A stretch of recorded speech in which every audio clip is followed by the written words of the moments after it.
Imagínate que de pronto un día descubres que llevas toda tu vida perdiendo el tiempo desayunando, por ejemplo, que el supermercado es básicamente un malentendido colectivo y que en realidad podrías vivir sin comer, simplemente respirando, mirando al sol y absorbiendo energía del universo. Y esto que te puede parecer una locura es exactamente lo que llevan décadas defendiendo los respiracionistas.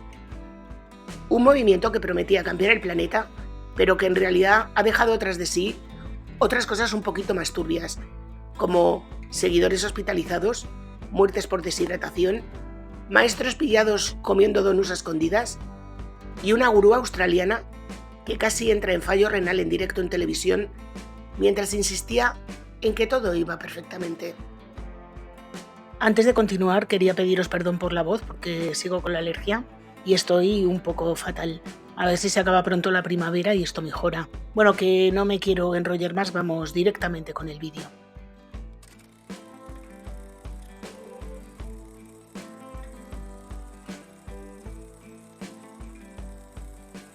Hola a todos, yo soy Julia y en el vídeo de hoy os traigo un nuevo caso sobre gente que no piensa mucho con la cabeza.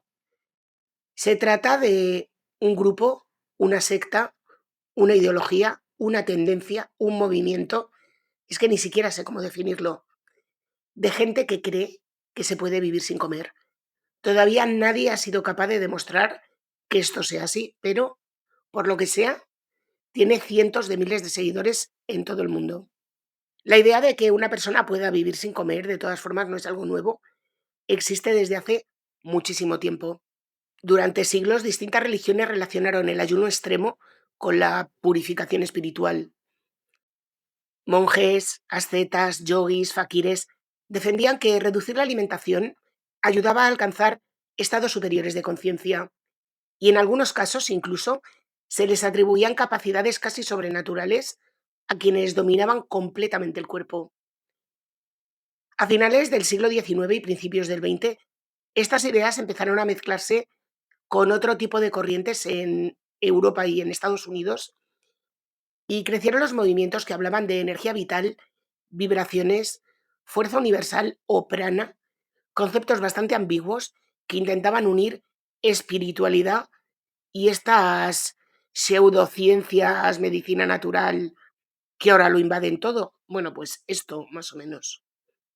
El cuerpo ya no se entendía solo como un organismo biológico, sino como algo capaz de alimentarse de energías invisibles si se alcanzaba el equilibrio adecuado. Es decir, si se compran sus productos, sus consultas y se va a sus seminarios. Y al mismo tiempo se popularizaron las dietas depurativas, los ayunos largos y las teorías sobre la desintoxicación del organismo. Muchas de estas corrientes compartían además una profunda desconfianza hacia la medicina convencional y defendían que la ciencia todavía desconocía el verdadero potencial del cuerpo humano. Décadas después, los respiracionistas utilizarían exactamente este mismo discurso para justificar que una persona podía abandonar la comida mediante entrenamiento mental y espiritual. Es decir, podían dejar de comer para alimentarse únicamente del aire. Menudo ahorro, porque al precio que está la compra.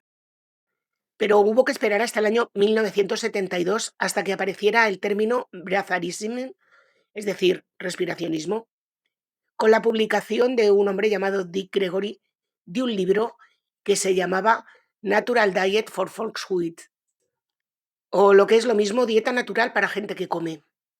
Dick Gregory era un activista, pero también era un humorista. Y en su libro habla de un continuum alimentario que iba desde la dieta convencional hasta el veganismo, el ayuno y finalmente el respiracionismo, o lo que es lo mismo, vivir sin comer. Probablemente Gregory utiliza la idea de una forma muy filosófica y muy provocadora, más que de manera literal. Pero otras personas, que esto del humor lo llevan regulinchi, empezaron a tomárselo bastante en serio y empezaron a difundir la idea de que comer no era una necesidad biológica absoluta, sino una dependencia de la que el ser humano podía liberarse. En fin. En el libro de Gregory se defendía que los ayunos muy prolongados eran perfectamente posibles y añadía que la mente tenía capacidad para controlar al cuerpo mucho más de lo que la medicina admitía. Esta idea sería esencial para el movimiento respiracionista. Décadas después, muchos de ellos seguirían defendiendo que el hambre es solo un hábito aprendido y que el cuerpo puede reprogramarse para vivir de otra fuente de energía. Y aunque Gregory nunca organizó un movimiento ni afirmó haber pasado años sin comer, su libro dejó algo bastante esencial, y era un lenguaje y una base ideológica que otros transformarían de una forma un poquito más extrema. El hombre que convertiría aquellas ideas dispersas en un movimiento organizado se llamaba Wiley Brooks. Wiley Brooks era nadie hasta que en el año 1981 apareció en el programa Esto es increíble. Apareció como un hombre extremadamente delgado, pesaba alrededor de 59 kilos, levantando enormes cantidades de peso, mientras aseguraba algo que inmediatamente llamó la atención de todo el mundo, y es que llevaba 17 años sin comer. La entrevista es completamente delirante, incluso hasta para las entrevistas de la época. El presentador le preguntó no sé cuántas veces si realmente no había probado nada, ni las hamburguesas, ni el pescado, ni verduras, ni fruta, nada, nada, nada en 17 años. Y el otro, con cara de pasmao, decía que no, que el cuerpo humano no necesitaba comida y que la respiración era la única fuente real de vida. Aquella aparición convirtió a Wiley, por un lado, en el hazmerreír del 90% del país, mientras que el otro 10% creyó en sus ideas y le convirtieron en una figura de culto. Durante los años siguientes, Wiley empezó a organizar seminarios maratonianos de hasta 12 horas que él llamaba intensives. Miles de personas acudieron a escucharlo. Algunos cálculos hablan de hasta 4.000 personas vinculadas en algún momento a sus enseñanzas. Una cifra que os podéis imaginar que 4.000 personas dejen de comer, o al menos lo intenten, a mí me parece de estar un poquito cucú, pero en fin, yo qué sé. En ese momento Wiley se estaba haciendo de oro porque vendía seminarios, programas de transformación, consultas, libros. El más importante fue uno que se llama Respiracionismo, respirar y vivir para siempre, que creó junto a la dietista Nancy Foss. Y el subtítulo del libro es para caerse de culo porque dice La dieta saludable para la belleza eterna. En sus libros, Wiley combina varias obsesiones muy características de esta época, que son el miedo al envejecimiento, las dietas milagro, la espiritualidad, la autosuperación y la promesa de alcanzar capacidades ocultas. Pero es que Wiley iba un puntito más allá. No solo decía que podía vivir sin comer, también aseguraba que una persona lo suficientemente evolucionada podía rejuvenecer, dejar de dormir, detener el envejecimiento y acercarse a la inmortalidad. Vamos, solo le faltó decir que podíamos volar. La base de toda su doctrina era la idea de que la comida era tóxica. Según él, el ser humano había olvidado su estado natural y se había vuelto adicto a comer, igual que podía volverse adicto al alcohol o a las drogas. Décadas después, una de sus frases más conocidas seguiría circulando entre los respiracionistas. La comida es más adictiva que la heroína. Mira, como Serge Benjañón con las zanahorias. En fin, cada loco por el mundo. Wiley defendía, entre otras cosas, que todo lo necesario para sobrevivir ya estaba en el aire. Respirar era más que suficiente. Comer era una costumbre aprendida y dañina. Pero abandonar completamente la comida no podía hacerse de golpe. Por eso diseñó un supuesto periodo de transición que hoy sigue siendo una de las partes más absurdas y recordadas de su doctrina. La dieta de los alimentos amarillos. Esto de la dieta de los alimentos amarillos me recuerda a las dietas estas de los colores que surgieron hace unos años, que era un día comes todo rojo, otro día todo blanco, otro día todo verde, en fin, una cosa de locos, pues como esto. Según Wiley, antes de convertirse en respiracionista, el cuerpo debe limpiarse mediante 14 alimentos de color amarillo. Entre ellos incluía los huevos y el maíz, pero también el helado de ron con pasas de la marca Häagen-Dazs. No de Frigo, no de... No, no, no, solo el de Häagen-Dazs. Si queréis que os diga la verdad, no he logrado encontrar en ningún sitio por qué el color amarillo era tan importante. Le he oído hablar de frecuencias vibratorias, de procesos de desintoxicación espiritual, pero algo con sentido, no. Y las reglas del movimiento, para colmo, se iban volviendo cada vez más extrañas. Wiley aseguraba, por ejemplo, que nunca debía beberse agua sola, que si querías agua debía ser en una infusión o en algo, con algo, que había que dormir orientado hacia el norte y que el cuerpo humano funcionaba como una especie de antena energética. Como os podéis hacer una idea, no encontró ni un solo científico que respaldara aquella locura, pero daba igual, porque a principios de los 80 Estados Unidos estaba lleno de grupos alternativos que creían ciegamente en este tipo de cosas, y especialmente en California y en Hollywood. Y fue precisamente en este ambiente donde aparece una actriz que con el tiempo se convirtió en la más famosa figura del respiracionismo, aunque renegara completamente de él, que es Michelle Pfeiffer. Antes de convertirse en una gran estrella de Hollywood, Michelle Pfeiffer cayó en un grupo vinculado al respiracionismo que años después describiría como un grupo profundamente controlador y sectario. Contó que constantemente la presionaban para pasar allí más tiempo y que además debía pagar por cada visita, algo que terminó dejándola prácticamente en la ruina. Con el tiempo empezó a darse cuenta de que esto era prácticamente una secta y decidió abandonar el grupo. Sin embargo, igual de rápido que surgió el movimiento de Wiley Brooks, cayó. Prácticamente un par de años después de su aparición en televisión, empezaron a aparecer grietas. Todo el movimiento de Wiley se sostenía sobre una única afirmación, y es que llevaba, cuando apareció en televisión, 17 años sin comer.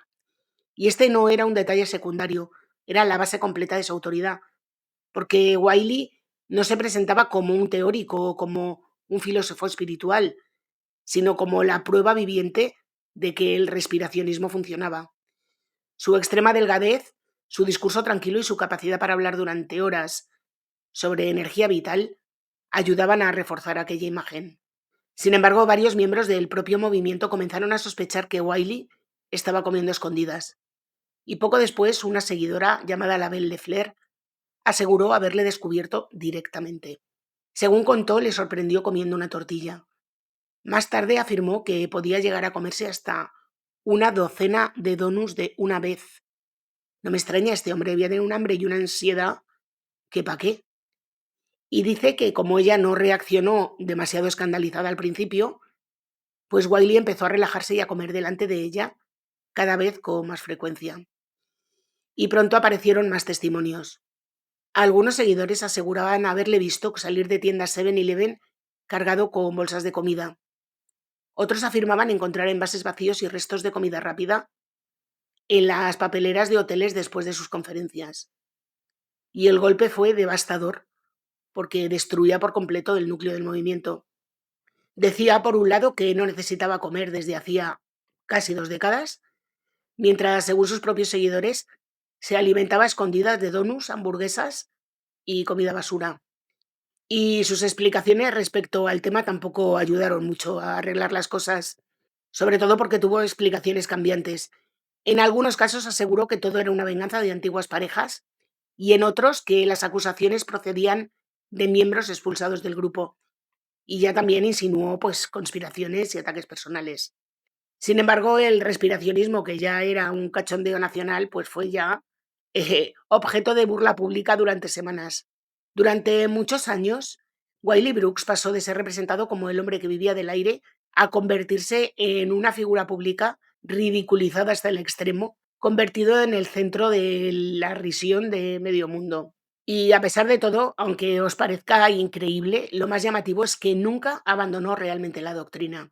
También os digo que no la abandonó porque le estaba dando un dineral. Entonces, a ver quién es el guapo que deja una fuente de ingresos así. Wiley, en lugar de reconocer que había mentido, fue adaptando el relato para intentar encajar las contradicciones. Décadas más tarde llegó incluso a incorporar la comida rápida dentro de su propio sistema espiritual. En sus últimos años defendía que el acceso al estado respiracionista debía hacerse consumiendo únicamente, hamburguesas doble cuarto con queso de McDonald's, concretamente de McDonald's, y Coca-Cola Light, pero prohibía el agua, las frutas y las verduras. Es que no sé ni qué decir. Y esto era porque, según Wiley, los restaurantes McDonald's eran edificios vibracionales de amor, abundancia e inmortalidad. Yo esto de la inmortalidad creo que lo dicen por la comida de McDonald's.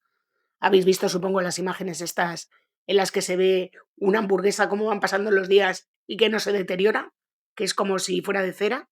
Pues yo creo que la inmortalidad se refería a esto. El delirio de este señor llegó a tal punto que fue capaz de tratar de vender talleres valorados en $1.000.000 y supuestas bebidas de inmortalidad que costaban alrededor de $10.000. Pero para entonces se había quedado ya sin seguidores, no tenía quien vendérselo. En fin. Y aunque el movimiento quedó hundido durante un montón de años tras el escándalo, en los 90 aparecería una figura capaz de resucitarlo y hacerlo más grande que nunca. Se llamaba Jasmugen. Su nombre real era Ellen Greve, pero el mundo acabaría conociéndola como Jasmugen. A diferencia de Wiley Brooks, Jasmugen entendió perfectamente cómo debía venderse el respiracionismo en los años 90. Ya no hablaba como un excéntrico californiano obsesionado con hamburguesas y vibraciones amarillas, sino con un discurso mucho más sofisticado que encajaba perfectamente con la época. Ella hablaba de espiritualidad oriental, meditación, sanación energética, ecologismo, autosuperación y promesas de transformación personal. Jasmugen afirmaba que el cuerpo humano podía alimentarse de prana. Prana es una energía universal presente en el aire, la luz y el cosmos, y según ella, la humanidad había olvidado esa capacidad natural y se había vuelto dependiente de la comida. La idea era extremadamente atractiva para ciertos ambientes espirituales, porque si las personas aprendían a vivir del prana, desaparecerían el hambre, la enfermedad, la dependencia material e incluso los conflictos en el planeta. Ella misma decía que cambiaría completamente la conciencia humana. Y el gran impulso del movimiento llegó con la publicación de su libro Living on Light. Allí presentó su famoso proceso de 21 días, probablemente el protocolo respiracionista más conocido de la historia, que no tiene nada que ver con lo de la alimentación amarilla del otro. Este proceso consistía, durante la primera semana, en no comer absolutamente nada, pero ni comida, ni agua, ni nada, de nada, de nada. Durante los días siguientes podían introducirse pequeñas cantidades de líquidos diluidos y de zumos, mientras el cuerpo supuestamente aprendía a alimentarse de energía pránica. Tela, ¿eh? Una semana sin beber. Jasmugen explicaba que podrían aparecer síntomas como mareos, agotamiento, sequedad extrema, dolor o debilidad. Yo añado que podían aparecer síntomas como la muerte, porque una semana sin beber. Pero que no importaba porque estas eran señales positivas de purificación y transformación espiritual. Las personas que seguían este método interpretaban así síntomas graves de deshidratación y colapso físico como señales de que el proceso estaba funcionando correctísimamente. Y mientras decía estas cosas tan alegremente, empezó a convertir el respiracionismo en un negocio, como no podía ser de otra manera. Y además un negocio internacional, porque los anteriores se habían circunscrito a Estados Unidos, especialmente a la zona de California, pero esta decidió ir a lo grande y eran por todo el mundo. Jasmugen empezó a organizar retiros, seminarios, cursos y conferencias, por los que cobraba un pastón. Por ejemplo, por los encuentros espirituales cobraba $1.500. $1.500 del año 1995, según la calculadora de inflación, son más de $3.300. Pero mientras el negocio crecía empezaron a surgir algunos problemillas en forma de muertos. Uno de los casos más conocidos fue el de Timo Degen, un profesor alemán de guardería de 31 años que cayó en el mundo respiracionista tras descubrir las enseñanzas de Jasmugen. Según distintos informes, intentó seguir el proceso de 21 días y terminó en coma. Después llegó el caso de Lani Morris, una mujer australiana que inició un método bajo la supervisión de una pareja respiracionista, que más tarde sería condenada por homicidio involuntario. Lani Morris comenzó a perder el habla, sufrió parálisis y terminó muriendo poco más de una semana después de empezar el proceso. Según los testimonios posteriores, cuando empezó a vomitar un líquido negro, la pareja le aseguró que aquello era una toxina espiritual que estaba abandonando su cuerpo y que no tenía mayor importancia. Pero quizá la muerte más conocida de todas las asociadas a la historia esta de Jasmugen fue probablemente la de Verity Lynn, una mujer que tenía 49 años y apareció muerta en una zona muy aislada de Escocia y junto a su cuerpo encontraron el libro Living on Light y un diario personal. Las últimas anotaciones mostraban que apenas había conseguido superar la primera semana antes de desplomarse por deshidratación. Y así fue como la presión mediática empezó a crecer a lo bestia. Cada vez más periodistas acusaban a Yasmugen de estar promoviendo prácticas letales disfrazadas de espiritualidad, pero ella no se daba por aludida y rechazaba cualquier responsabilidad. Aseguraba que si esto pasaba era porque la gente no estaba preparada, no tenían la motivación correcta o no habían seguido adecuadamente el proceso. Porque esto de no comer, por favor, ¿cómo se va a morir la gente de no comer? Pero qué barbaridad es esta. Además, insistía que tanto sus libros como sus seminarios incluían advertencias sobre responsabilidad personal. Mira, vosotros probad tiraros desde un puente. Si no voláis, es vuestro problema por haberlo intentado. Yo os aseguro que vais a poder, pero en vuestras manos lo dejo. Así que después de todo este escándalo llegó un gran punto de inflexión cuando aceptó participar en un experimento televisivo organizado por el programa 60 Minutos Australia. La propuesta era muy sencilla: demostrar bajo supervisión médica que realmente podía vivir sin comida ni agua. Yo creo que Yasmugen aceptó porque pensó que el experimento consolidaría su imagen pública, que no estaba precisamente en un buen lugar, y que además serviría para legitimar todo el movimiento respiracionista. Y por supuesto porque yo creo que ella pensaba que iba a poder comer a escondidas en algún momento. Antes incluso de empezar el experimento ocurrió algo que llamó un poquito la atención del equipo. Cuando acudieron a recogerla a su casa encontraron la nevera llena de comida.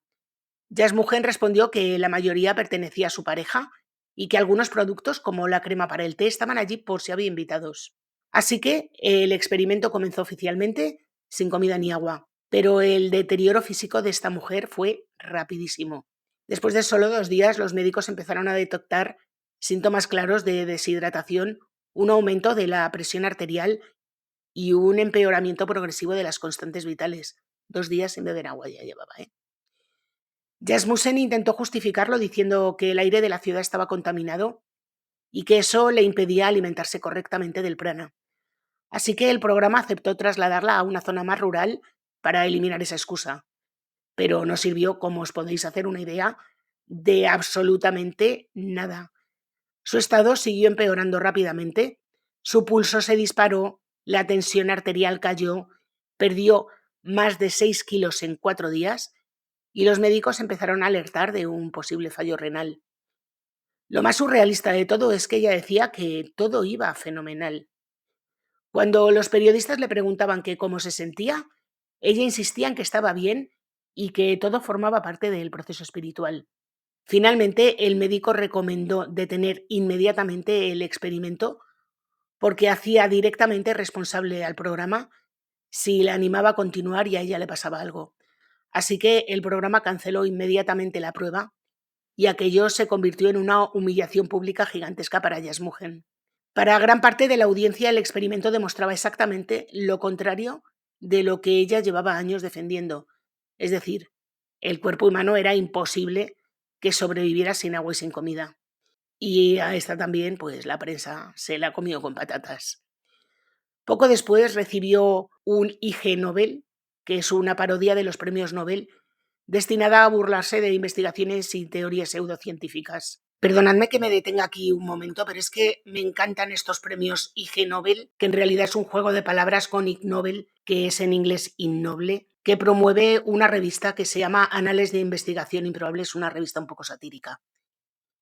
Y le ha dado premios a investigadores que han investigado cosas tan sesudas como cuánta gente lleva la gorra hacia atrás, cuántos conductores paran realmente en un stop, cómo caminan los peatones en los aeropuertos, qué es exactamente la pelusa del ombligo, por qué se enredan los cables de los auriculares en los bolsillos, por tratar de demostrar matemáticamente que las ovejas tardan más en levantarse cuanto más tiempo pasan tumbadas, por organizar un concurso de contagio de bostezo a tortugas, por desarrollar una alarma antirrobo basada en el olor de los pies, o unos iluminados que recibieron el premio por concluir que los gatos son líquidos porque pueden adoptar la forma del recipiente en el que se meten. Entendéis ahora por qué me maravillan estos premios, ¿no? Bueno, pues volvamos al tema del respiracionismo. Como os decía, sorprendentemente, esto que le pasó a Jasmussen no sirvió para que el respiracionismo desapareciera. De hecho, dentro de los círculos respiracionistas, muchos seguidores interpretaron el experimento de una forma completamente distinta. El proceso se había interrumpido demasiado pronto, la deshidratación que había sufrido era normal y Jasmussen hubiera superado la prueba de lejos si le hubieran dejado continuar. Sin embargo, la propia Jasmussen reformuló su discurso después de aquella experiencia. Durante años había asegurado que prácticamente no necesitaba comida y después del escándalo comenzó a admitir que sí, que consumía pequeñas cantidades de alimentos. Décadas más tarde afirmaría ingerir unas 300 calorías diarias, aproximadamente el 15% de lo que está recomendado para un adulto, pero desde luego lo que sí hacía era ingerir líquidos. Y por supuesto, Jasmussen también dejó de defender abiertamente el proceso que ella misma había creado de 21 días, tal y como describía el Living of Light. Y a partir de ese momento empezó a hablar de nutrición pránica parcial, reducción alimentaria y una vida basada en un equilibrio entre comida y energía espiritual. Pero aún así, todo lo que había escrito ya había hecho muchísimo daño. Estas imágenes empezaron a circular por Internet e influyeron en futuros respiracionistas. Y así fue como en la primavera de 2013 apareció en YouTube un canal llamado Living on Light, detrás del cual había una mujer de Seattle, Estados Unidos, llamada Navina Shine, que tenía 65 años y afirmaba querer demostrar públicamente lo que llevaba décadas circulando dentro del respiracionismo, es decir, que se podía vivir sin comer. A diferencia de otros gurús, Navina no se presentaba como una maestra espiritual ni como un iluminado. Su actitud era mucho más cercana y aparentemente sincera. Grababa vídeos diarios, hablando directamente a la cámara desde su casa y explicando cómo funcionaba el experimento. Su objetivo era descomunal. Decía que si conseguía demostrar que el cuerpo humano podía alimentarse de otra fuente distinta a la comida, aquello iba a cambiar el planeta para siempre. Acabaría con el hambre, reduciría el sufrimiento y transformaría la conciencia humana. Navina se comprometió con sus seguidores para transmitir las 24 horas desde todas las habitaciones de su casa para que todo el mundo pudiera seguir el proceso en directo y ver que no comía absolutamente nada. Para financiarlo se endeudó bastante, pero a pesar de ello nunca consiguió poner en marcha el sistema tal y como había anunciado. Aún así continuó grabándose constantemente. Con el paso de los días empezó a deteriorarse un montón y de forma muy evidente. Cada vez estaba más delgada, se fatigaba más, tenía que tumbarse durante las entrevistas y hacia la sexta semana ya había perdido 15 kilos. Aunque su objetivo inicial era no ingerir nada, en la práctica Navina estaba consumiendo agua, té, suplementos de vitamina C y pequeñas cantidades de crema en el té. Este detalle provocó una enorme polémica incluso dentro del mundo respiracionista. Muchos seguidores insistían en que aquello invalidaba completamente el experimento, mientras Navina respondía que las calorías eran mínimas y que el verdadero objetivo seguía siendo demostrar que el cuerpo podía funcionar sin alimentación convencional. La reacción pública fue brutal. Los comentarios de YouTube se llenaron de gente convencida de que estaban viendo a alguien morir lentamente en directo, mientras otros usuarios denunciaron al canal por promover autolesiones y otros, sin embargo, acusaban a Navina de fraude y aseguraban que estaba comiendo a escondidas, algo que parecía plausible teniendo en cuenta la larguísima historia de engaños del respiracionismo. Pero Navina también tenía seguidores, un grupo de pequeños defensores del respiracionismo que la animaban constantemente y la veían como una pionera incomprendida. Durante semanas Navina pasó del entusiasmo al miedo y otra vez al entusiasmo y así iba la pobre mujer. Y así estaban las cosas hasta que 44 días después de empezar, el 16 de junio de 2013, Navina anunció públicamente el final de Living on Light y lo hizo con un discurso completamente distinto al de la mayoría de gurús respiracionistas. Reconoció que el experimento era extremadamente peligroso, dijo que aunque el respiracionismo fuera real, divulgarlo públicamente podía acabar matando a personas que intentaran llevarlo sin comprender exactamente los riesgos, y dijo una frase que terminó de hundir al respiracionismo, que fue: sería como darle una escopeta cargada a un bebé. Y luego además también anunció otro problema mucho más práctico, que era el dinero. Después de pasar un mes y medio encerrada en casa, apenas había recibido donaciones y necesitaba volver a trabajar para pagar sus gastos. Un mes después reapareció brevemente en YouTube para tranquilizar a quienes pensaban que podía haber muerto. Dijo que ya había vuelto a comer con normalidad y que nunca sería ella quien demostrara que el respiracionismo era posible. El respiracionismo, en cualquier caso, no murió con Navina Shine, es un movimiento que sigue vivo. Se siguen organizando festivales, retiros, cursos, conferencias. Hay reuniones de comunidades espirituales en torno al respiracionismo, algo que yo no entiendo, pero bueno. Uno de los más conocidos quizás es el Pranic World Festival, que se celebra todos los años en Italia desde 2016, en el que durante varios días se reúnen seguidores de todo el mundo para escuchar conferencias respiracionistas y participar en talleres relacionados con vida pránica, energía espiritual y reducción alimentaria. Lo más llamativo es que la propia organización del festival aclara en su web que va a haber comida disponible para los asistentes para no tener que llamar a una ambulancia. Así que respiracionismo, pero poco, porque además debe ser un crimen ir a Italia y no poder comer. O sea, no sé. Y bueno, como os digo, sí que hay respiracionistas, pero pocos gurús quedan. Quizá uno de los más significativos es una pareja formada por Akai y Camila, que dicen que no han dejado de comer, pero que no consumen nada sólido, solamente zumos, smoothies, caldos, infusiones y por supuesto suplementos vitamínicos. Estos sí que le sacan pasta al tema, hacen absolutamente cualquier cosa relacionada con el movimiento. Incluso vendieron el embarazo que tuvo Camila, su forma de vida durante el embarazo. Dice que a los niños no les alimentan de prana. Ellos cuentan que a los niños les dan alimentación convencional, así que muy convencidos de lo que hacen, no deben estar cuando a los niños les dan comida sólida, pero ellos dicen que se siguen alimentando y que ella lo hizo durante el embarazo exclusivamente de líquidos. En fin, bueno, ¿qué queréis que os diga? Que si dejar de comer es una locura, comer solo líquidos es una medio locura.